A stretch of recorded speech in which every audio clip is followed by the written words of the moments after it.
विधा है, आप सब जानते हैं, आप सब मास्टर्स हैं यहाँ पे बैठे हो, मैं कोई बहुत बड़ी मास्टर नहीं हूँ, मुझ में और आप में शायद सिर्फ इतना फ़र्क है कि मैंने गज़ल से, मैंने उर्दू से मोहब्बत की है, मैंने उर्दू से इश्क किया है, मैंने गज़ल की दुनिया में अपने आप को, ये समझ लीजिए कि एक गहरा समंदर है, उस समंदर में मैं डूब गई हूँ, डूब चुकी हूँ।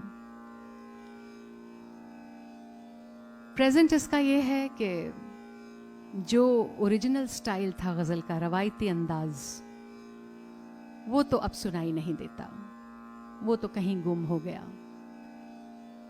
बहुत अफसोस की बात है, हमारी बदकिस्मती है।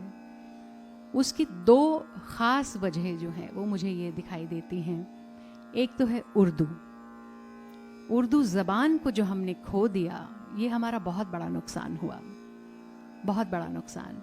न जाने क्यों, कब, किस वक्त हमने उर्दू को एक मज़हब के साथ जोड़ दिया और एक मुल्क के साथ जोड़ दिया। वो मुल्क जो अभी 72 साल पहले ही आया, उससे पहले तो था ही नहीं। और ज़बान कभी किसी मज़हब की नहीं होती है। ऐसा नहीं है कि उर्दू है तो ये मुसलमानों की ज़बान है, ये हिंदुस्तान की ज़बान है, ये हमारे मुल्क की ज़बान है और हमें फ़ख्र होना चाहिए इस बात का। बहुत से लोग, जब मैं स्टेज पे बैठती हूँ, कल रात को भी मैंने जिक्र किया था, कहते कुछ आसान सुनाइएगा, ज़्यादा उर्दू ना हो। खौफ ज़दा हैं लोग, डरते हैं। क्यों डरते हैं मैं आज तक नहीं समझ पाई। इतनी खूबसूरत ज़बान जिसका सीधा ताल्लुक़ इश्क और मोहब्बत से है। मैंने कल भी कहा था कि गुलजार साहब कहते हैं इश्क करना है तो उर्दू सीख लीजिए, उर्दू सीखनी है तो इश्क कर लीजिए। अब बताइए, जिस ज़बान का ताल्लुक़ सीधा इश्क से है, मोहब्बत से है, उससे डरना कैसा, उससे आप खौफज़दा क्यों हैं?